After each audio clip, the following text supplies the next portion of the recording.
July the 17th. 17th, year 2000. This begins the interview with Milo Oakland at his house in Atlanta on July 17th, 2000. Oh, I'm James Rasco.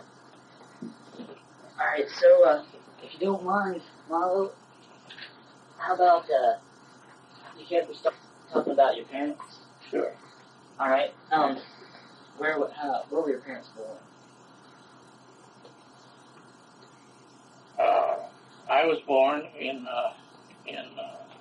DeKalb, Illinois, and my mother was born in DeKalb, my father was born in a little town called Lee, approximately 10 miles from DeKalb. DeKalb is in northern Illinois, about 60 miles west of Chicago, and about 40 miles from the Illinois-Wisconsin line. My father was a college professor in the college in DeKalb, which is now called Northern Illinois University. And he was a professor there for about over 40 years. So he was a professor when you were born? Yes. Okay. So I guess we were what you would call would be a middle class family. I graduated from high school in 1939. I was 17. The times were so different then. 1939 was right in the middle of the Depression. That's when you graduated high school? Yeah, I know the crash was in 1929, but the difficult times were all of the 30s, and it gotten worse and worse and worse. I know it was a difficulty looking back where my parents would send me to college. As I say, we were a middle class family. My father, was employed during the whole period, and our life, or their life, centered around playing golf. They loved to play golf. They were one of the first couples to play golf in that area.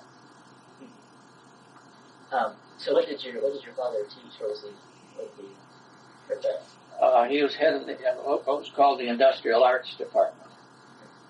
And his schooling was at that college, and he got his master's at Ohio State. So my only trip away from DeKalb was we spent a year in Columbus, Ohio, at Ohio State. And that was the furthest I'd ever been away from home. And that was during my grade school, maybe seventh grade. And he was going to. He was going to Ohio State. He was going to Ohio State. And your mom was always at home. Mother was always at home. She did. She was she'd gone to college, and she was a elementary school teacher up until I was in the second grade, and contracted the measles, and I went into pneumonia, and I was out of school then for my whole second year of school. And that's when she stopped teaching and worked with me for that year. And, taught me, and so I stayed with my class, but I first never went.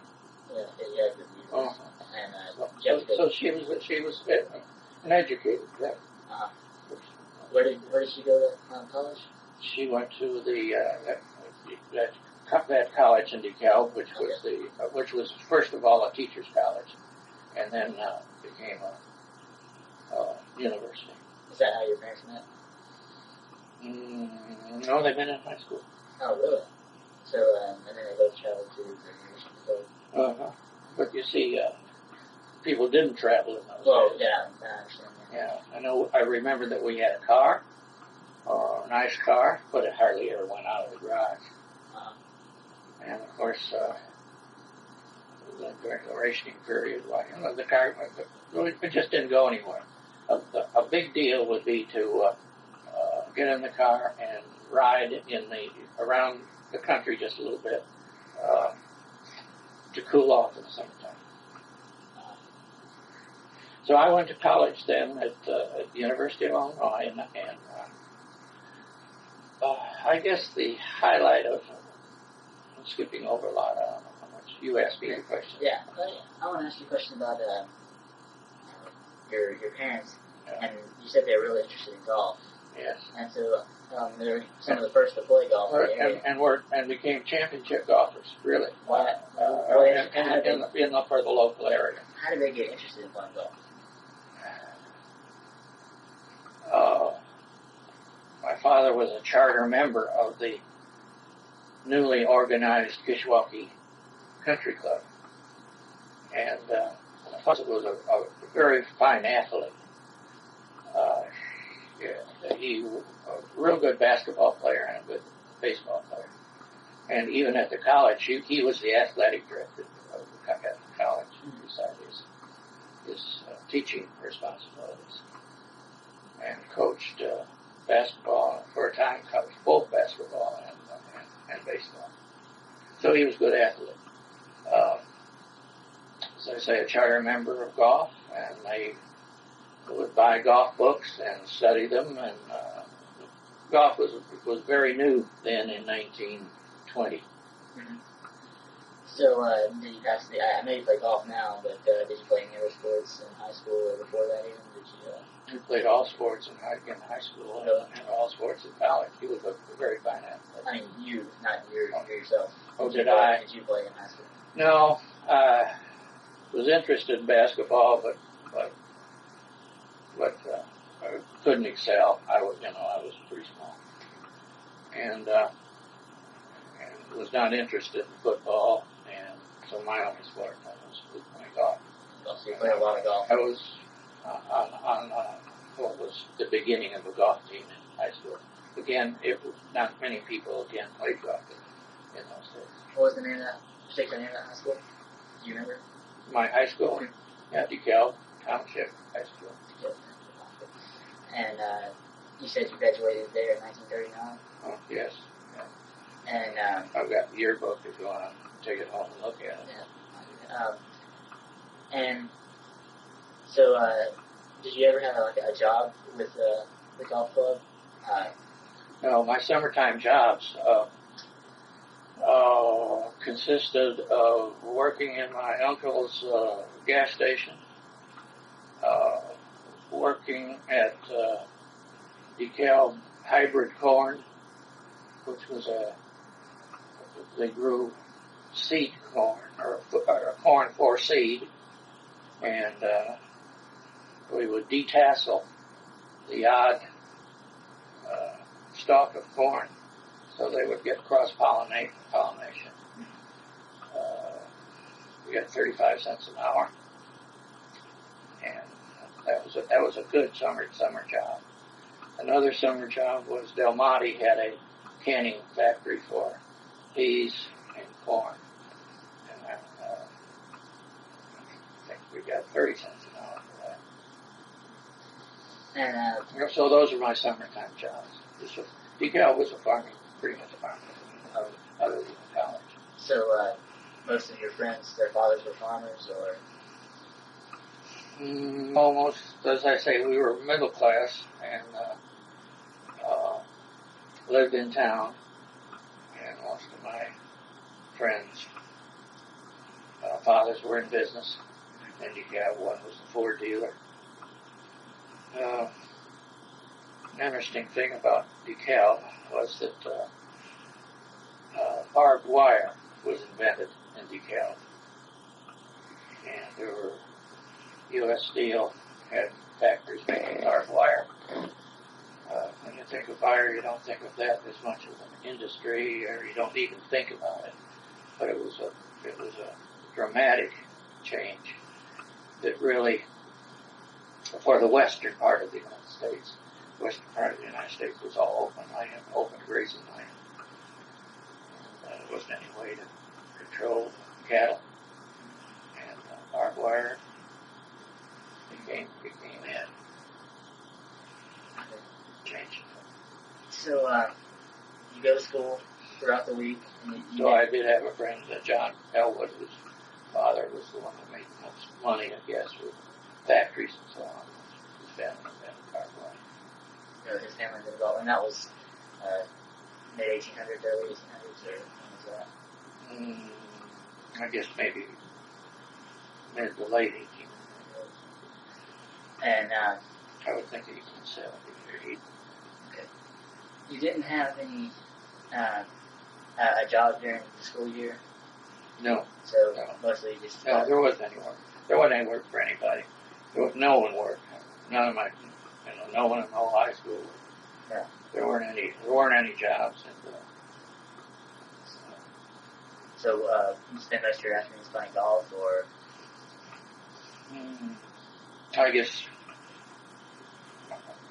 those would be my summer activities. That would be playing golf. I guess. Really? And so at the afternoons during the... Afternoons. I can't think of anything outstanding we did. We didn't go to the mall. We went to each other's house and played games and that kind of thing. Like what kind of games do you remember? Nothing outstanding. So you said 1939 was the Depression, and you said that pretty much affected your family because you didn't take the car out. I understand if that was because of depression or because you didn't need to, or... Yeah, I didn't need to. I didn't have any place to go. Didn't want to spend the money for gasoline. My dad worked hard. He worked long hours. Besides his teaching commitments, he also designed pianos for the Wurlitzer Piano Company, who had a manufacturing plant in DeKalb. He also designed houses for friends. So, could he play piano as well? He wanted to be an architect. His family were farmers, and then they made investments in a factory. His father was secretary-treasurer of his factory that developed a coating for steel, again, for barbed wire and for fencing. It was not, and he lost a great deal of money in that. They really lost, his father lost 2 fortunes. And it was when Dad was going to the University of Michigan and had to drop out. He wanted to be an architect. Couldn't fall back on teaching. Okay, and I got into that. So he fell back into teaching. And my mother's father had the meat market in DeKalb, which his business did the butchering and selling meat, which was an individual, another business other than groceries. Groceries was another business, and meat, selling meat was a different business. So did that help you out at all during the Depression? Did you have more food because of that, or more meat? No, I don't think so. It was even. So, what are your earliest memories of the Depression? I don't know if you remember 1929 or I don't know what. No, I guess I don't have any really memories of the Depression. We seemed to go along fine. We had plenty of food. It didn't seem to curtail our activities in this small town. You as a family or the whole town? No, we as a family. Me as a teenager. I don't really think it hit us as severely as it probably does many other people. Do you remember any conversations that your parents might have had about maybe possibly the Spanish Civil War or? No. Don't remember anything. No. What were your parents spoke with you? What did they think about Roosevelt? Did they say anything in particular? Or? Yeah. My father was very much opposed. Let's see, that would be the election of 1932 against Smith.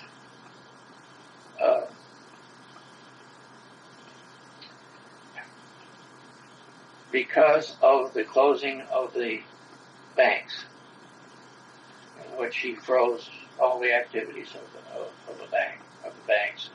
Most of the banks went under then, and didn't pay any of the depositors back. At least the banks my father used, and that was his main reason. I remember when they voted for Roosevelt.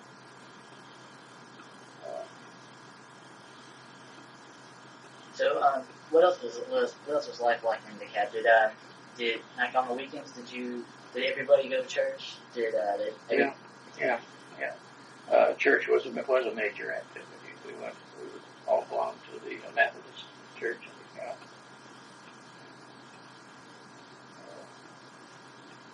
Yes, I remember going to Sunday school And religiously. Probably stopped by Sunday school about a freshman in high school. Okay. So, But we continued. We belonged to the church. Yeah. Did on Saturdays? So on Sundays you go to church. On Saturdays, would you go to the park for a picnic? Would you go to a movie? What?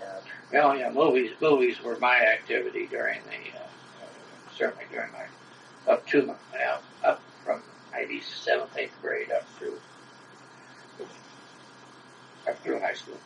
That was our major activity. So, what kind of movies did you watch? My best friend,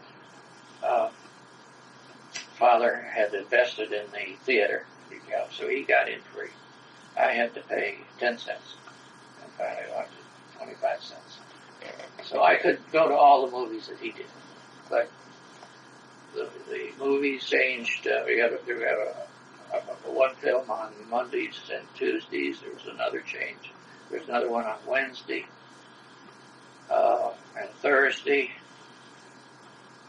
Friday, I guess, was the same film, and Saturday was always a Western with a serial, which was a I understand. So yeah, movies were major activity. Do you remember either actors like Charlie Chaplin or anyone's being any of your favorites? Do you recall? No, I guess not. We just movies were a major activity all over the country in those pre-war years. And pretty much would everybody go to the movies? Would just the youngers? Yeah, I'd say everybody went to the movie. Not as much as the young people. So was that a date? Did you ever take a date to the movies?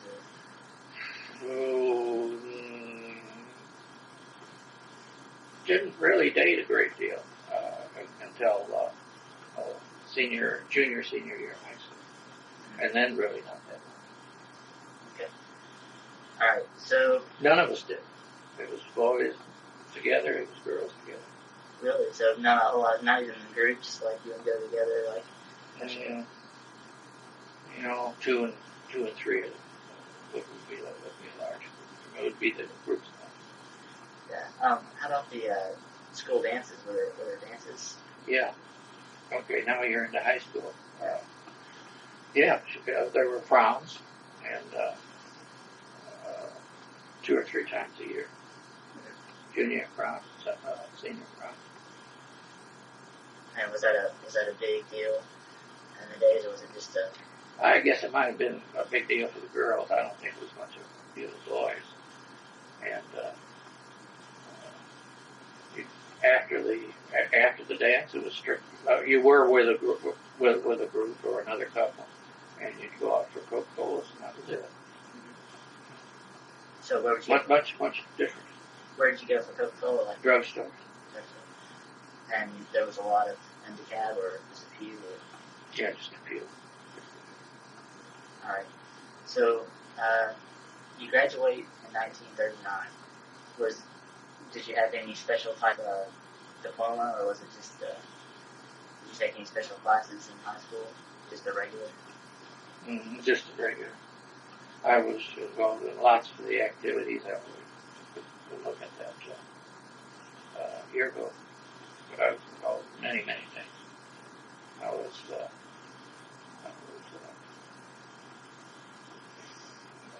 I gave the speech at commencement, the highest boy. I was the lead in the senior play. What play was that? Senior play in high school. It was called Spring Dance. And so you did the senior lead. Was that a musical? I was in the band. It was a musical. So I was wondering if the spring, your play was a musical. Sing. No. So that and golf, of course. Any other big? Oh, I was on the yearbook. All those things. I was pretty active, really active in high school. So, was a lot of people? Were there a lot of people at your high school active, or was to be active? Our class, we had 213. Yeah, 213 people, and out of those, in our class. Out of those 213, were there many as active as you, or were you pretty active? I guess I would be in the upper 10%. So I was active. I was active. I was involved in everything. So you said you were valedictorian? Oh, the girl was kind of higher. Right? I did. Yeah. So, did your parents stress school a lot then? Uh-huh. That was a big deal? Yeah, big deal. So, did that mean you had to study much at home? Or? Yeah, I did study much. So, and compared to your friends, I guess? It didn't come easy until my junior and senior year. I see the work for school, and I didn't study anywhere near as much as I did. And with, better results. All right. So, 1939, you graduate and you head off to the University of Illinois? Yeah, that was a big thing to me, going to college. Again, it was 150 miles from home. The way I remember now is that, when did you leave home? To answer that question, I left home when I started college. You may feel about the same way when you look back now on your life, that you left home right now.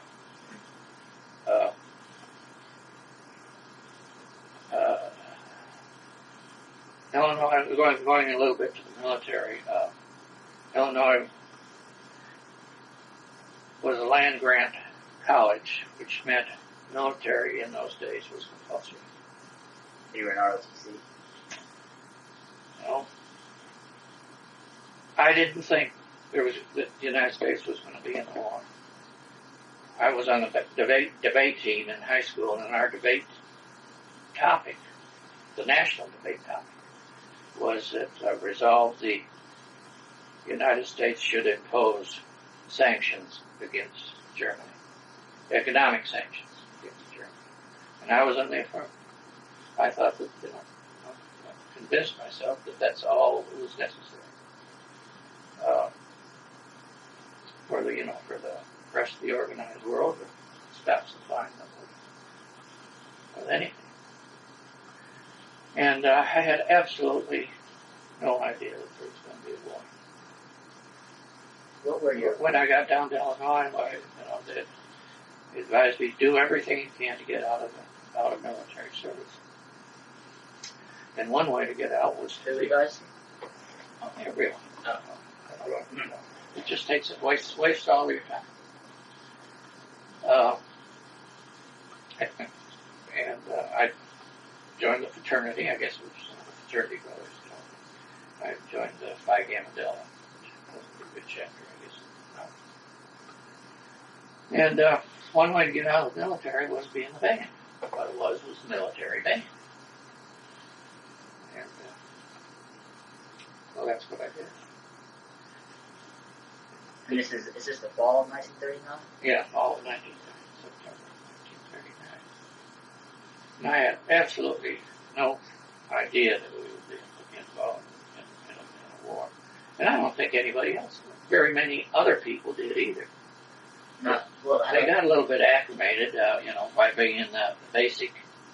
You had basic military for your freshman and sophomore year. I was in the band then.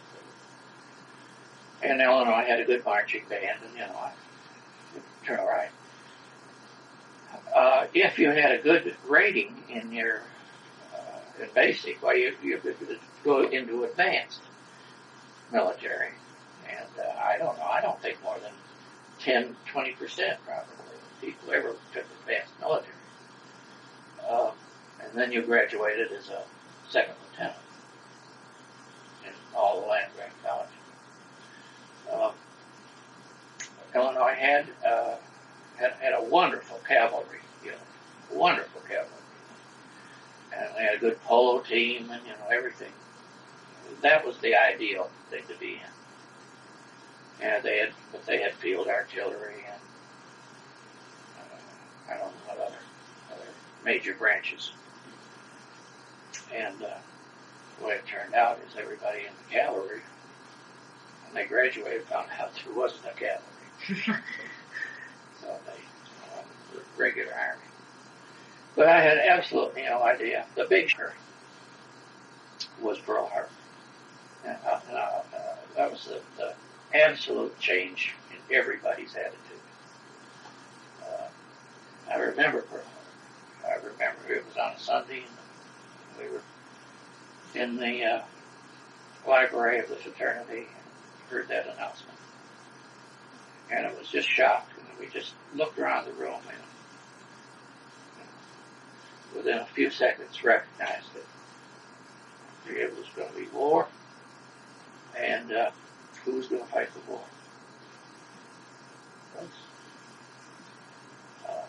We were all your age, and just absolute shock. And of course, Germany declared war a couple of days after that. That absolutely changed things. It changed the whole university. The attitude was, Illinois was not a party school. But, again, a lot of movies. That was the thing for your activities. And your fraternity. And fraternity dances and so on. Absolutely no drinking. We didn't even allow it in the fraternity or at even at dances. We had a $25 fine for any drinking in the fraternity. I mean, not in the fraternity, but any of the brothers. Really severe. How many people were in your fraternity? We had 39 in the house. So 39 all lived there? That all lived there. And I guess we probably there 10 or 15, which we called, anyway, their home was Champaign-Urbana and lived at home. And, you could turn your member and live outside the house. Okay. Unless it was your home. Okay. So town boys. But anyway, that was the big change. And within, I recognized that what in the world would I do? Everybody wanted to be drafted. So everybody then started looking over their own situation. What in the world am I going to get into? I want to get into something that, I don't want to be in the regular army kind of thing. I don't want to be drafted. That was everybody's challenge. Let's see, Pearl Harbor was December 7th, 41. So you were I enlisted in 1942. I mean, just within a couple of months. The Army Air Corps, which was called in those days, had a program. The Navy had a program in which if you enlisted, right then, immediately, in the Army Air Force. You could stay in school until you graduate. Well, I was 1941. I guess I was in my junior. Or sophomore. Sophomore going in. Yeah, and I was in pre-law. And my major, I guess, was political science and law.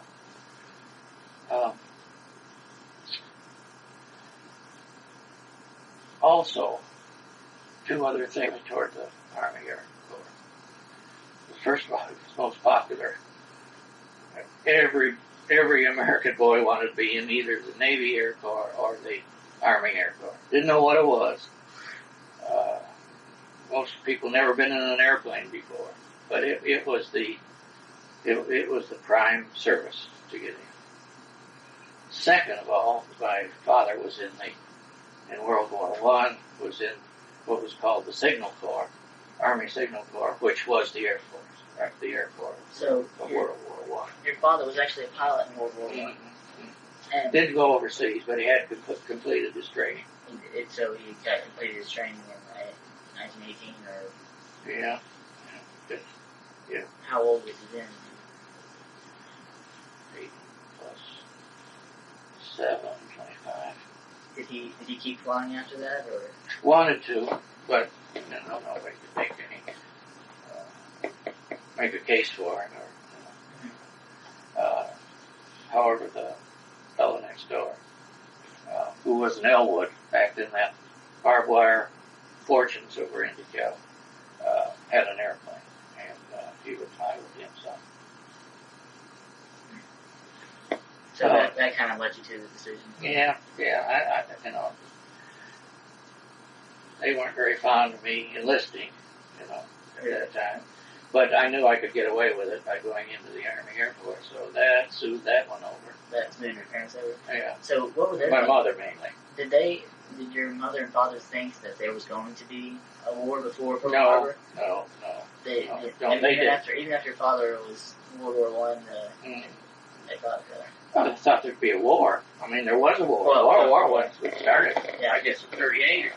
Yeah. Probably early, you can trace it back earlier than that, but no, yeah, to the time. The isolationist factor in the United States was tremendous. There were summer resort for the city of Chicago was Lake Geneva, Wisconsin, and the mansions, the wealthy people, had homes around there. Well, my best friend, still living, had a cottage up there that actually Dad designed. And I had a date with a girl. Her last name was Wheeler. Well, if you look in the history books, Senator Wheeler from, I believe, Nebraska, was the head of the isolationist group, which was just a tremendous, had a tremendous following in the United States. It wasn't black and white, but that the United States would be involved in an overseas war. But Roosevelt had a big challenge to try to convert, and Pearl Harbor did. Do you think he was involved in Pearl Harbor?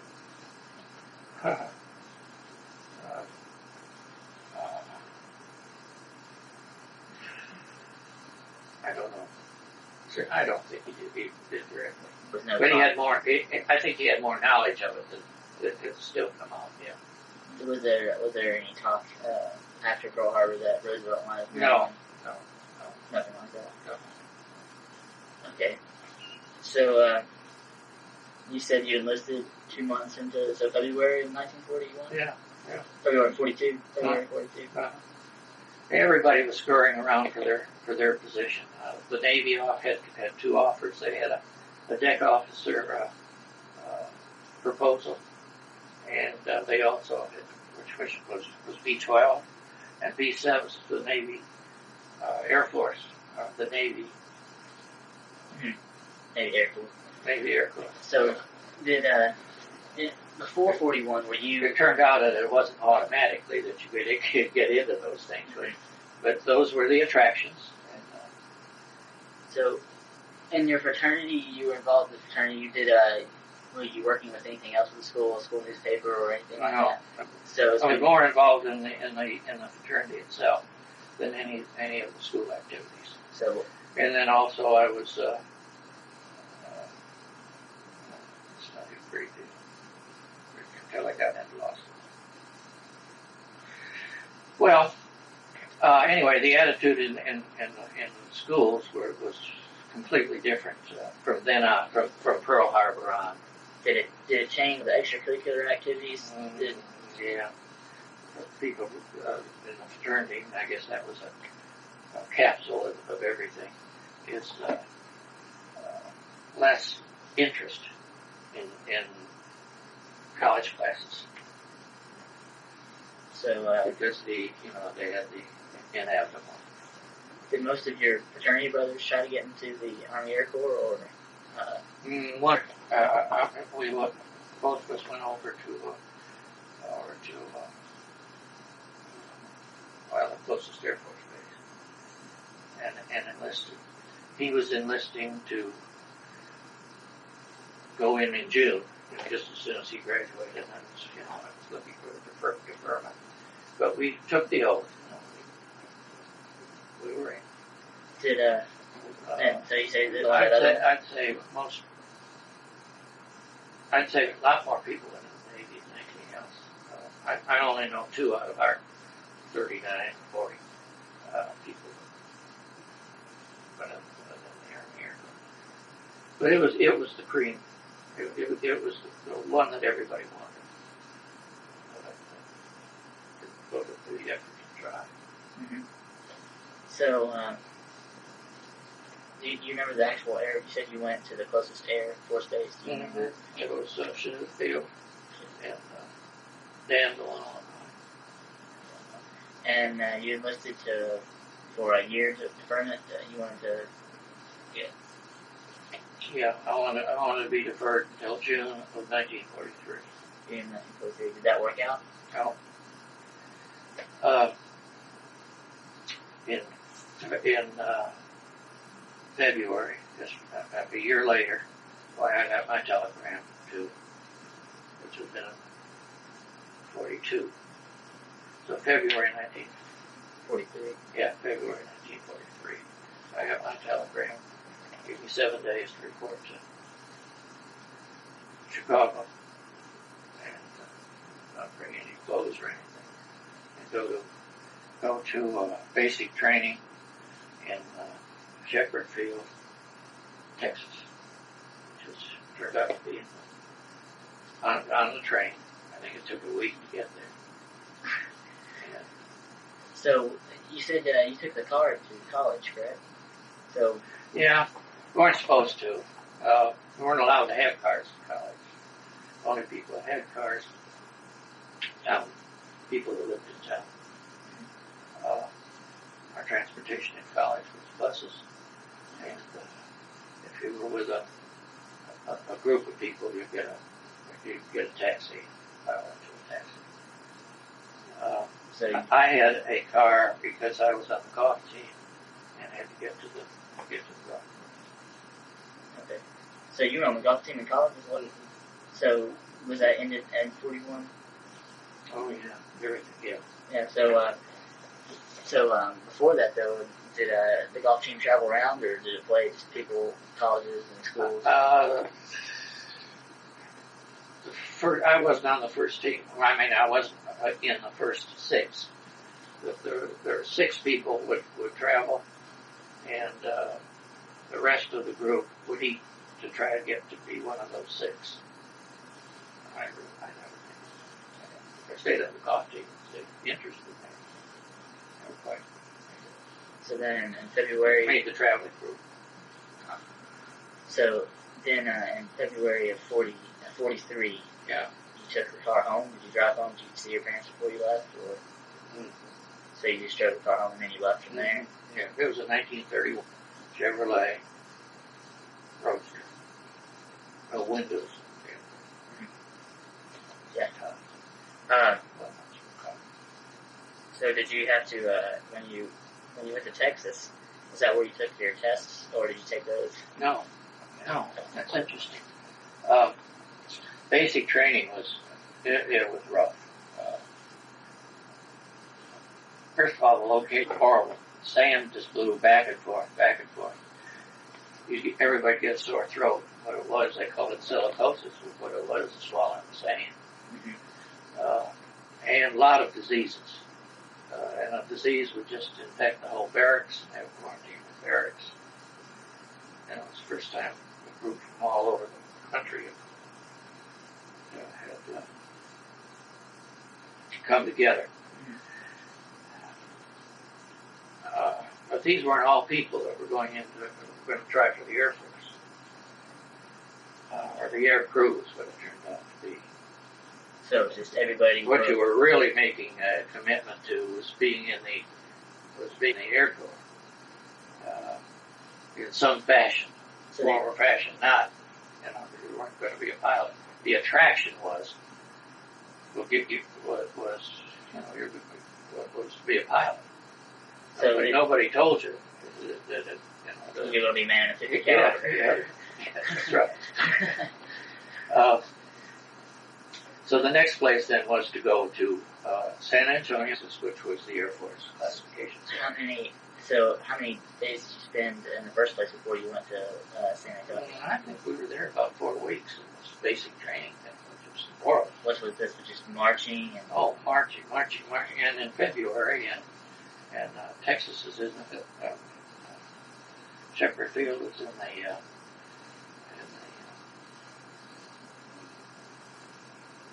the Parsis, northwestern part of Texas Panhandle. That's terrible winters. Cold. You didn't have proper clothes.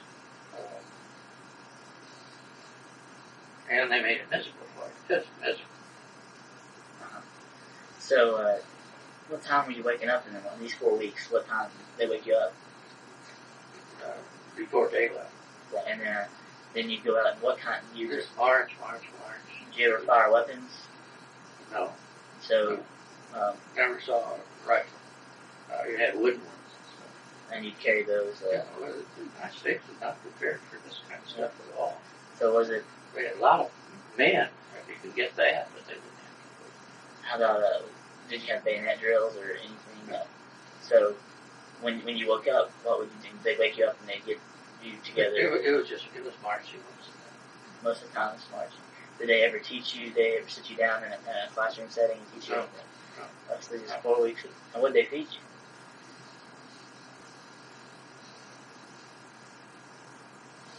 They're just meat and potatoes.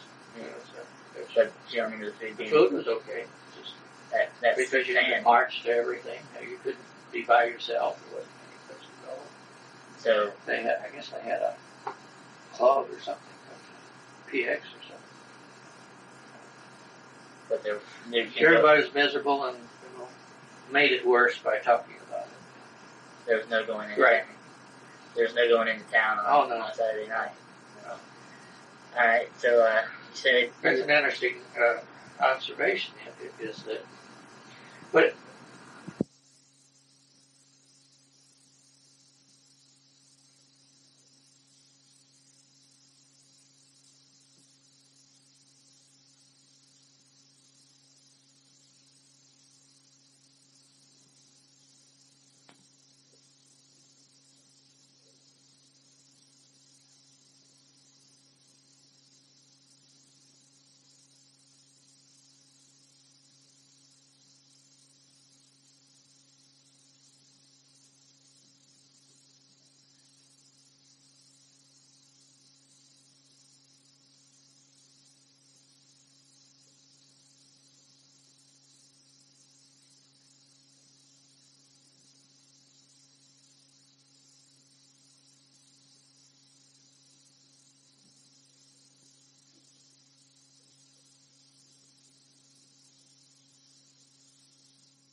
So we were at Well, the Shepherd Field Group were people from all over the United States, from all walks of life.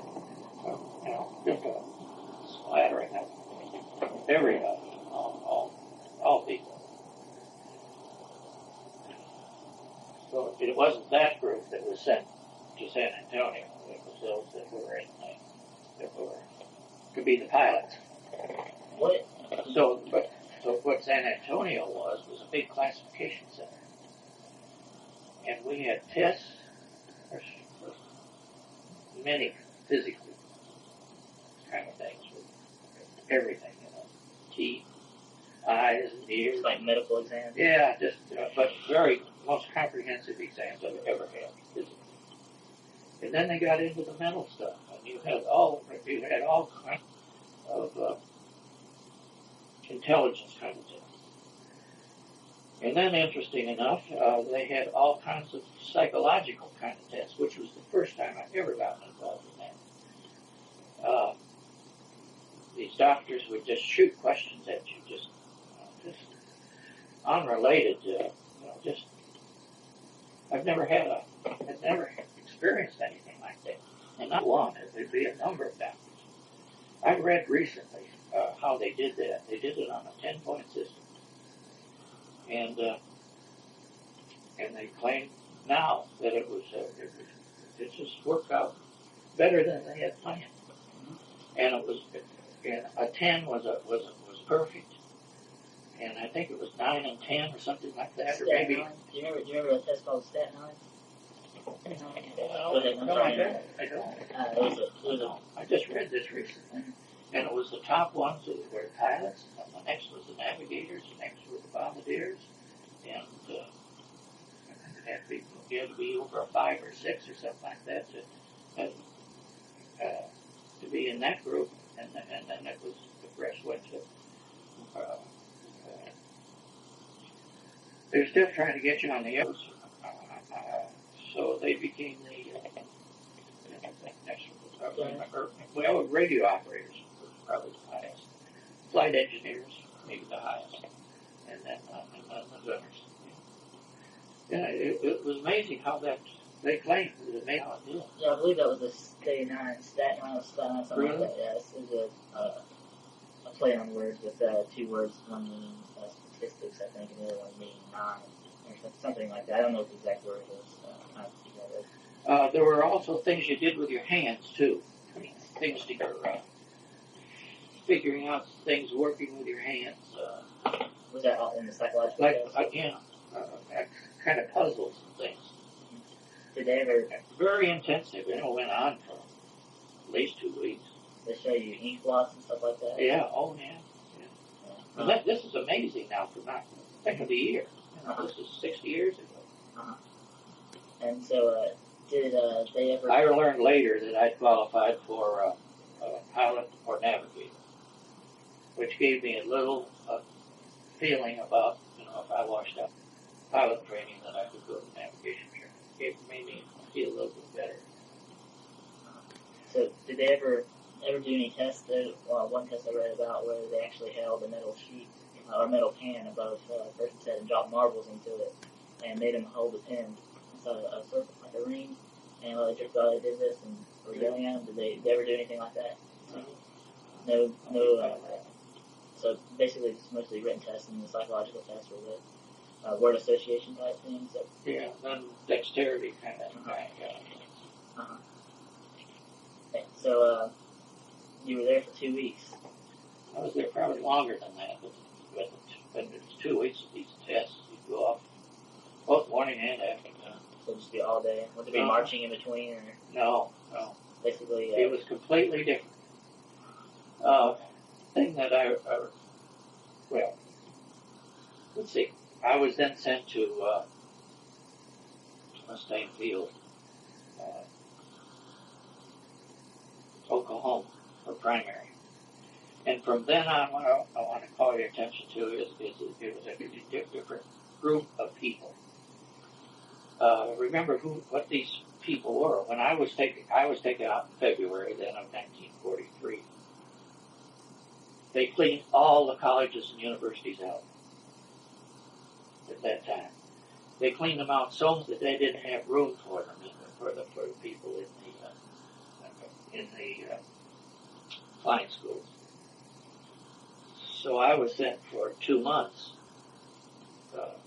8 weeks, to Arkadelphia State Teachers College, which was really to kill time. And they had classes for us and so on. All they were doing was putting me in a holding pattern until I could get into a flying school. But, the class of kids, we were all alike. And a wonderful group. We were from the Ivy League schools and, everywhere. So, when you were in Arkansas, was it, what kind of classes did you take? Mathematics, using the regular, their teachers, English, regular stuff. Interesting, but... Did they make you maintain a certain grade? Yeah. Yeah, from then on, including that part of it, and also in every one of the schools, the pressure was on. And the pressure was on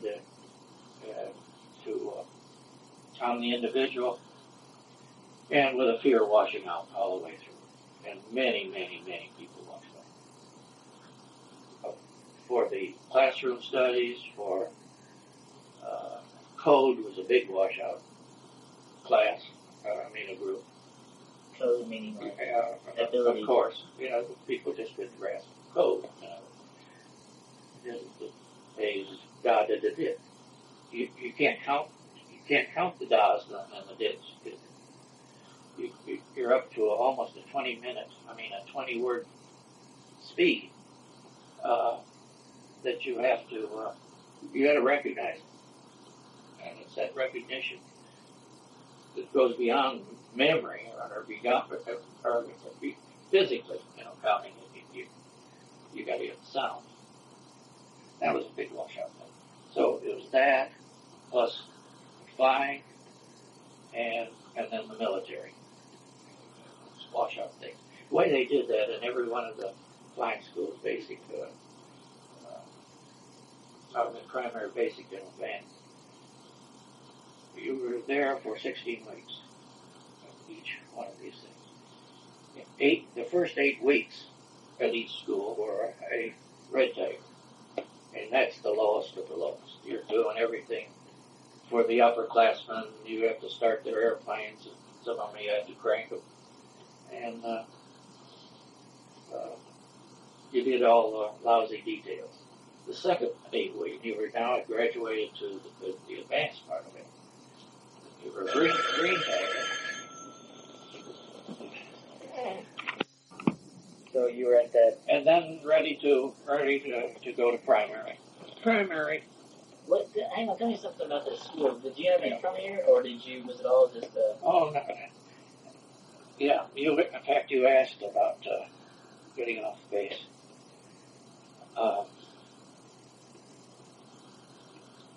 I never got off base from the time I went in February until I got my wings, graduated in April of 1944. Never went off base? Never got off base. Really? So there was no... Our group, at the time,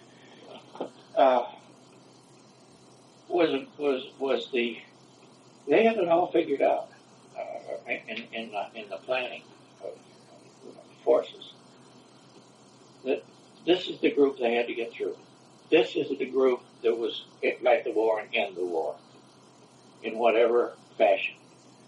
That's why they pulled them all out of college at that time. There was no exception. This was the group that had all the pressure on it. And as I say, the competition was really, really tough in primary, basic, and advanced. They ran it like we think they probably ran West Point. With discipline, did something wrong, you walk tours, they call it, in whatever kind of weather, if you ever had any off time. And those lasted how long? About 2 hours? Well, how many demerits that you had. And if you had too many demerits, of course, you were washed out anyway. But, the pressure was on, and this was the group that the pressure was really on. I graduated in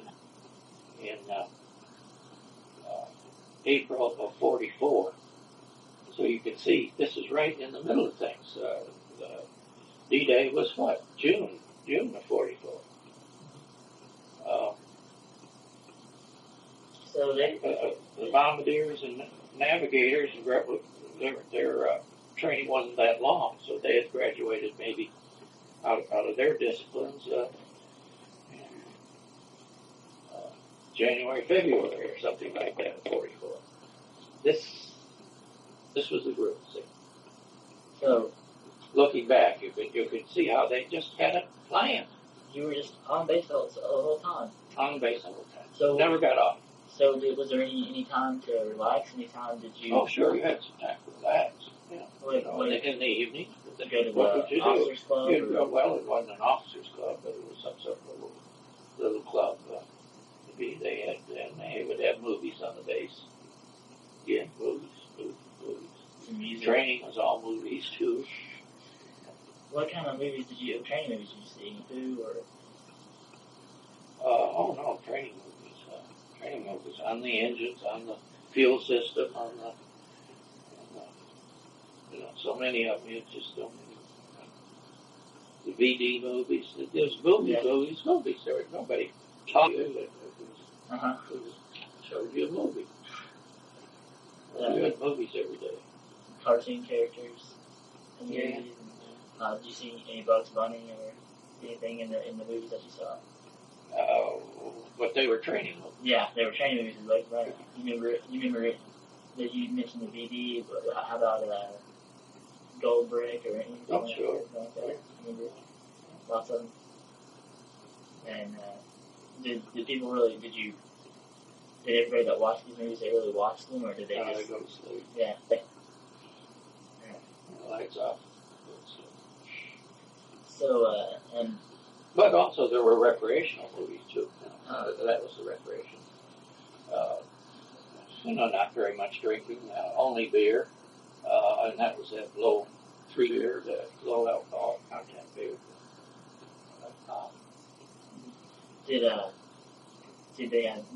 Was there a baseball diamond or had a football field or something that people played on? A lot of sports going on. And card playing, I guess. I never did that. Not very much. And same for rolling dice, I guess. Yeah. Really? This was an unusual group. But looking back, of course, I don't know. I never met a pilot that didn't have less than 2 years of college. Not so with the bombardiers and navigators. The co-pilot was, whether that turned out to be a requirement, college being, I don't know. I don't know what happened earlier. We know that the group that I was with we were all alike. Really were. Okay. And when you said from Arkansas you went to primary school. Yeah. Okay. Mustang Field in El Reno, Oklahoma.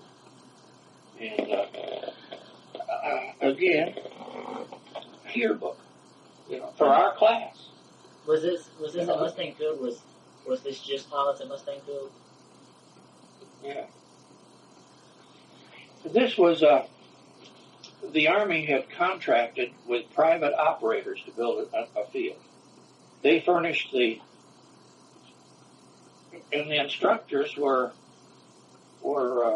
civilians in primary, and using Army Air Corps second lieutenants as the as the check instructors.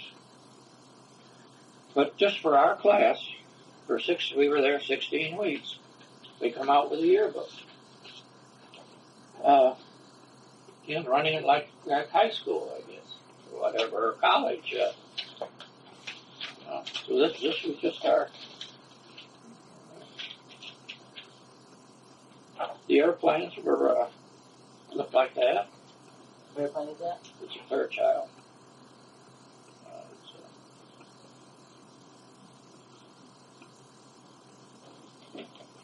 All tails riggers. Yep. So when you first got there, you said you were a red tag, and a red tag. That pretty much meant what did you do as a red tag?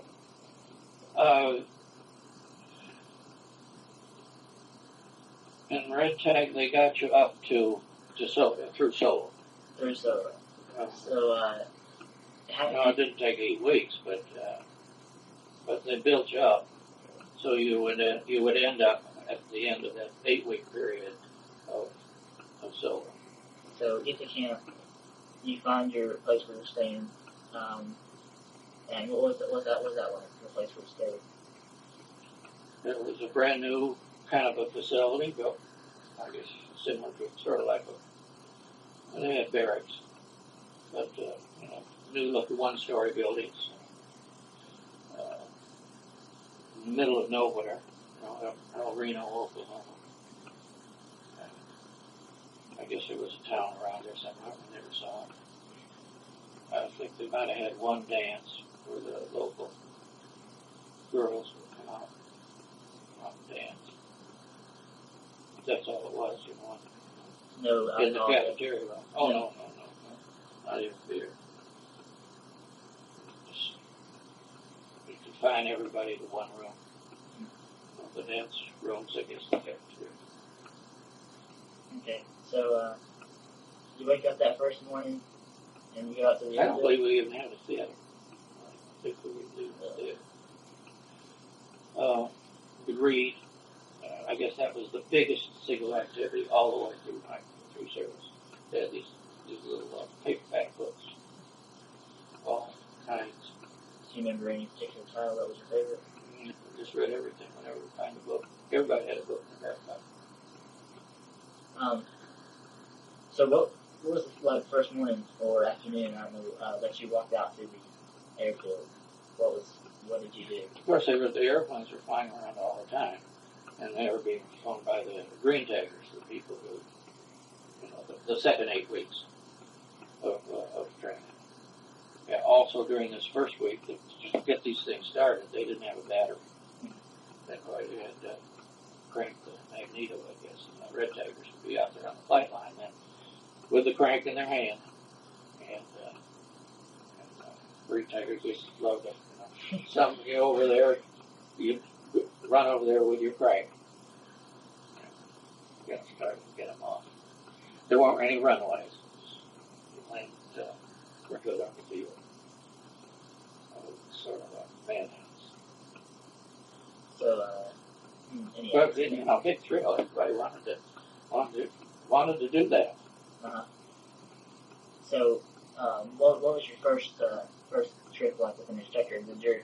How many students were there under your instructor? Each instructor had 4. And how was your first flight? Oh, and he demonstrated, and at the last part, did some aerobatics. See if he could get you sick or whatever.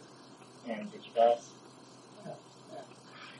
I had an instructor, though, that had a bad habit. The student flies in the front, instructor there in the back, so you can't see, and you can't hear him. There aren't any. They called it was just a rubber tube that went to your ears, and he calls through this rubber tube.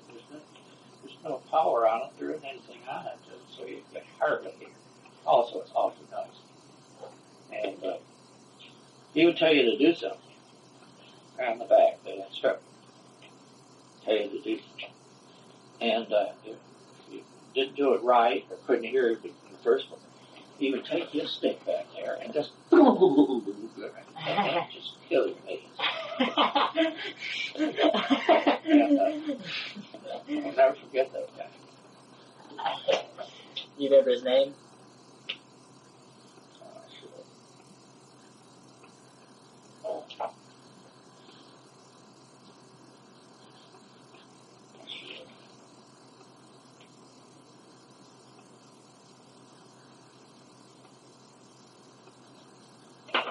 But I checked with other people.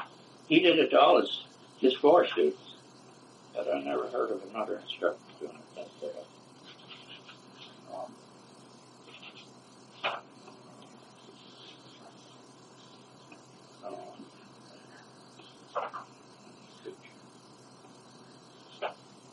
So, you find a new picture? Or? Well, I did. Well, there he is. Good one. He got 5 students. And he was a civilian? Yeah. J.J. Goodwin is his name? Yeah. Instructor at Mustang? Yeah. He was a civilian. Yeah. And he's still terrifying. This guy, Chapin, Mola made him there. Park Avenue, New York. I looked him up in Who's Who recently. He had a distinguished career as a benefactor and giving my family money away and stuff. Anyway, it's you know, I said we're all alike. Well, he sure wouldn't like us, but I think it's just a really good guy. So, you're right. Yeah. But that's the way we look. Yeah.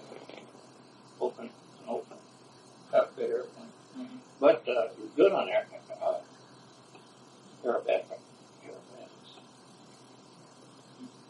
So, you advanced in training, I guess. And We flew at about 1,500 feet. As you advanced, your first solo. We had one cross country. And then, After advance. what was your first solo like? Did you make the landing? Did you? Mm-hmm. You turn the circle? Turned out all right. Yeah, you could get to another field that they had just to do this and get out. So you got it. He had it so impressed on me that I could just about hear him in the back there telling me what to do. Yeah, it was a thrill. I guess the biggest thrill, though, probably to me, was soloing in Basic. Basic was Basic again was Oklahoma, Inicted, Oklahoma. It was a much bigger airplane. Was night solo. You know, the night. This is after primary, before. This is after Mustang or before Mustang? No, this would be next. This would be the base. This is the next step. Again, done in 3 week. I mean, in 8-week components. And the second 8 weeks, she had was the night flying. And you'd had some instruments in these link trainer things. Uh-huh. You get in the link trainer and it's connected to this desk down here, and this guy will tell you what to do. And then he has a paper record of what you're doing in here. So it's a very elementary flight simulator, I guess. That's right. And the only navigation they had. See, that's to me the biggest challenge flying now is navigation. Mm-hmm. All you had was the beam. You had to fly the Radio. Yeah, the AN, And the dot-in beam. Or it'd be just fly. What would it be? Quadrants of 4? So that's what you'd be doing in here, is trying to find the beam. Mm-hmm. And give you this map. Yeah.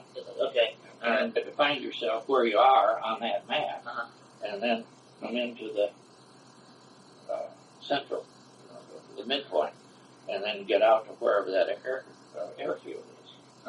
Flying either on the A. And if you're flying 45 degrees, is it just a straight line?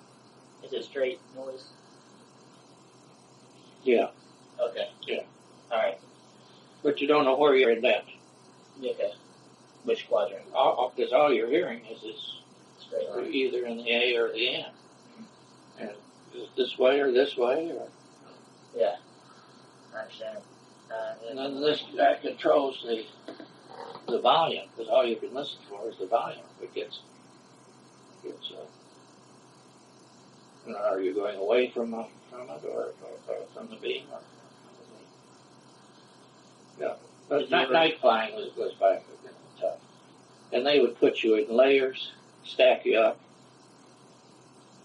and basically, I don't know whether they really keep up with you or not, but you'd hear an airplane swift right by you. And whether, it was terrible. So, and this was in Oklahoma? Yeah, it's Inicted, Oklahoma. And what did you fly in Oklahoma? We flew LTD. Consolidate 126 was there. Picture of the airplane.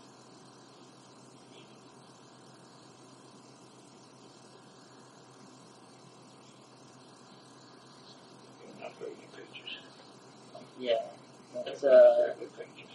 Very, very. We got involved. This looks similar to the Navy. What do you call it? A barracks. Outstanding thing I remember. Barracks is 2-story affair with one great big room and one little room. I guess the little room was made up for the sergeant or whatever was in charge barracks. But in our case, we used the whole barracks. And we had 6 people living in this little room up here. 6 bunks, maybe 8, 6 or 8. 2-story house. And we got a lousy room inspection. Our fault.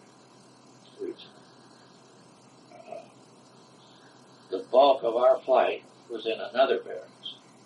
And it was a real rainy night, and they called us out at 9 o'clock at night to go over. We were behind, or some people were behind in code, to go to the code room and take tests.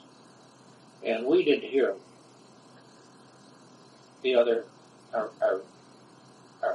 flight moved out. We were just 6 people. The rest of the people in barracks were in others, so we were up here by ourselves. And we missed that formation. And the way they got it, they would believe us, of course.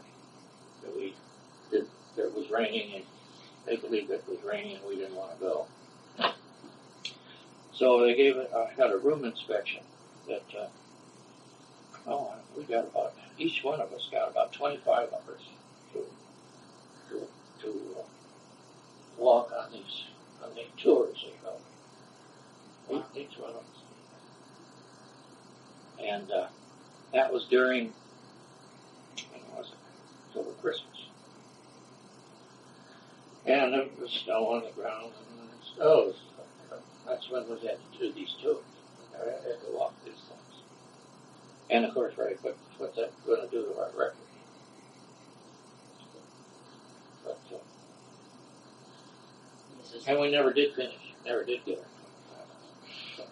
How many did you get? It's half. That was enough. Before we left, yeah. But anyway, I guess they did right. So that's my memory of that place. We thought it was unfair what you did to us. I guess you flew a lot of airbags at this point too? Oh yeah. The airplane, they made an awful lot of noise. It shook, Yeah. Okay. So from there you went to, I guess, multi-engine school. Yeah, that was your first your next choice. Did you want to go to single engine, or do you want to go to a multi-engine? You do everything by the numbers. I mean, by the alphabet. You have, so you really get to know I knew the N's, O's, P's, and each place you went, the group that it narrowed down, maybe there were 200 with your initials pretty close to each other. And then it would narrow down each place you go. So I had a friend that I was with all the way from the start. I didn't realize I was with him all the way from the start, but we ended up, Don Newell and myself ended up right together. So, and we talked it over. I talked to him. What do we want to do? Single engine, motor engine. Well, he was a great big fellow. He wanted motor engine, and I guess he talked me into it more than anything else. Well, I think it was the best thing I ever did. Because all of the single engine graduates, as a graduate of the next school, became co-pilots. Remember, this was the big group. They had to put their crews together, and they didn't need any more fighter pilots. What they needed was the bombers. So anyway, we wanted this thing called Liberator. That's all we heard about was flying fortresses after that. But we wanted the Liberator. So that meant we wanted to go to multi-engine school. And multi-engine school it was. We went to. how many people made it from the original time when you went to Texas? I don't know. How many? There isn't any way you know when somebody in your close to your initial last name was gone. How about? But you never heard the details of why. How about in your? And of course we had people killed. In your particular training, when you said there was 5 people to your instructor, correct? 4 or 5? Yeah. Do you remember, did every single one of those make it, or? I don't know. Yeah. I don't know. So you couldn't guess, you couldn't even. Yeah. Okay. All right. You said there was. My 4 or 5, I lost them somewhere. Yeah. The people were killed. It was. Airplane accident. Sometimes with the instructor. An instructor had. Oh, was it common? It was 3 or 4 out of each one of the schools. Because you get an in memoriam in each one of these schools, and that's all you knew about it. You don't know any of the details. So that's the killing part of it, but it was more of the washouts. So they just didn't have time to give people more flying time or give them retake tests or whatever. It was just so much easier, I guess, looking back. Watching on TV. All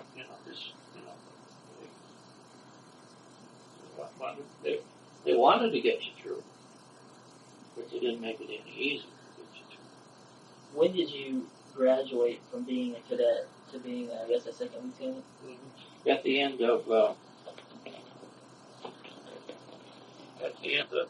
engine. Let's see if I have all the engineer. Yeah. See, I'm doing these books for everything. This was the aircraft we flew. That is a Curtiss called an 18-9.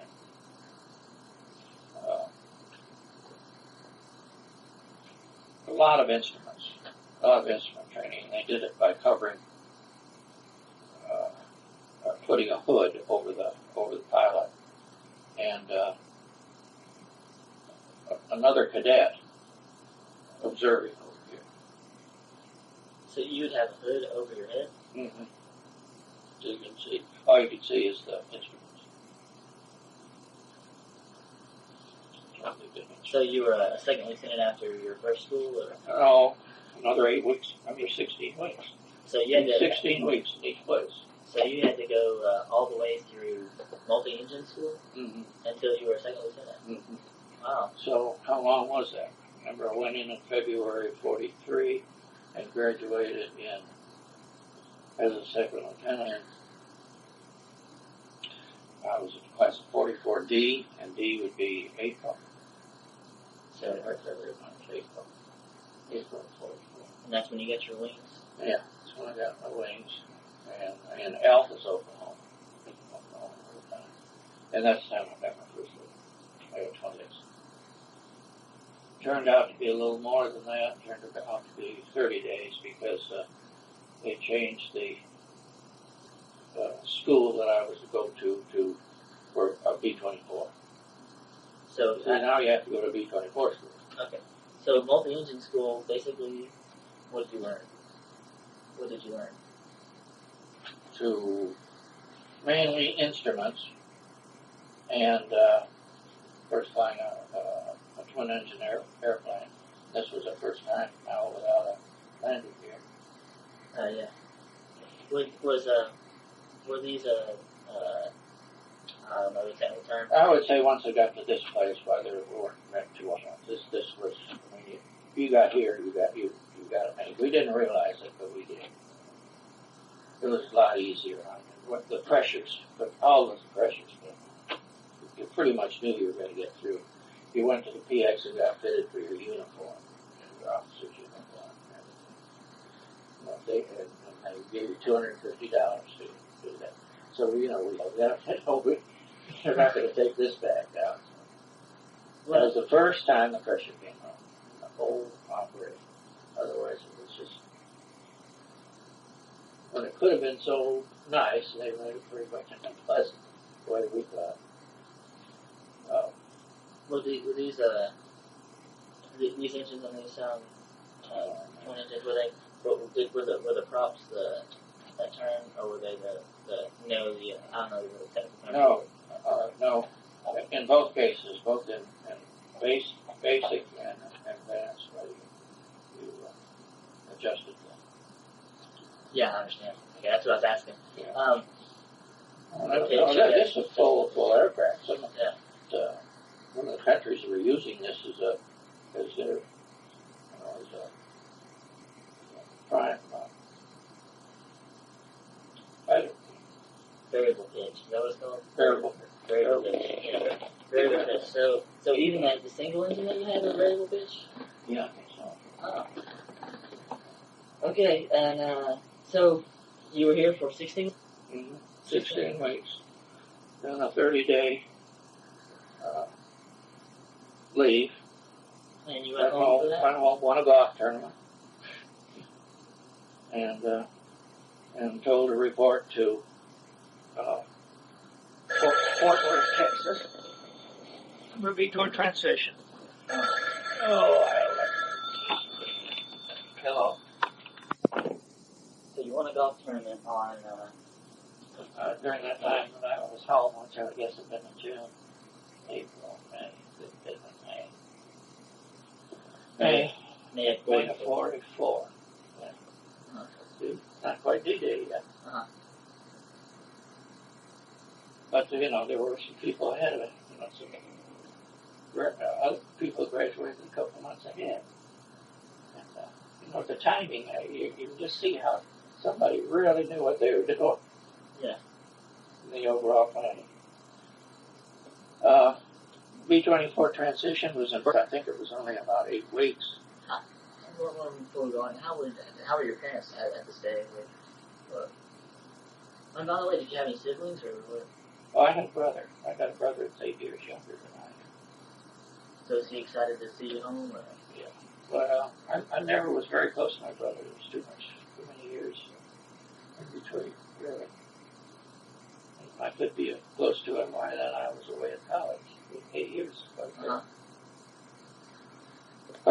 Parents were fine. Still concerned, what was going on. Was your mom or dad involved in a war job, in industry? Yeah, my dad did. Phil and DeKalb got involved in there's a wiring city, always was. And he got involved with working at night. I think it was more about 4 of them involved in testing electrically cables to see if they were sound electrically. And they had some tests did that. And they all got along real well. And one of the fellows had set up the test equipment. I think they had as much fun as they did in work. And they thought they were doing something too. So, it's a big barbed wire area. Were there a lot of people involved in actual barbed wire for the military, or? Yeah, but they were also making copper wire for communications. Yeah, it was a wire making city. I ended up in the wire business too. Okay, so then you go off to Liberator School. Yeah, and that was a concentrated kind of a course. But there was a lot of time. You could go off the base. You were an officer. You could do. One of my friends, again, with the last name beginning with an M. Again, we've been aware of each other, but then you become closer friends as if this list, from 200 narrows down to half a dozen. Was from Texas, and he got our car sent over, and we could get around from Fort Worth, go to Dallas, and go to they had some outdoor plays, musicals, and things like that. They got to do. You said he had a car sent over from his parents? From his parents, from Tyler, Texas to Fort Worth.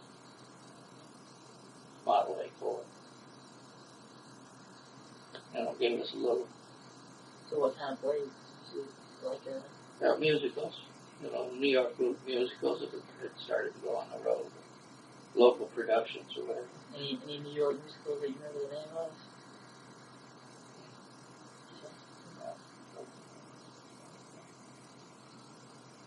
But it was pretty much a pleasant experience.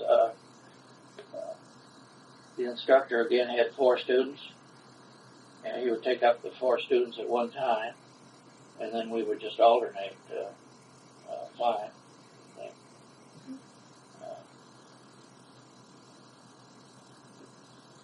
Looking back, not getting very much experience, more of the feeling. We had some courses on the airplane itself. The engine, transferring fuel, those kind of things. Should better pay attention to. Did you ever have to land while in training? Did you ever have to land with Indians? No. Did they ever mention you that? We just flew in the local area. We got one cross country to Pittsburgh. And that was because our instructor's home was Pittsburgh. That was a pretty long trip, wasn't it? That was a pretty long trip. B-24. With B-24, would stay up. I don't know if you aren't flying in formation or anything.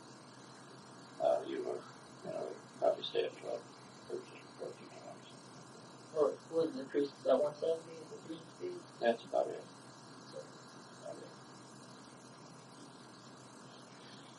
Well, then from then on, it was, we went someplace. Where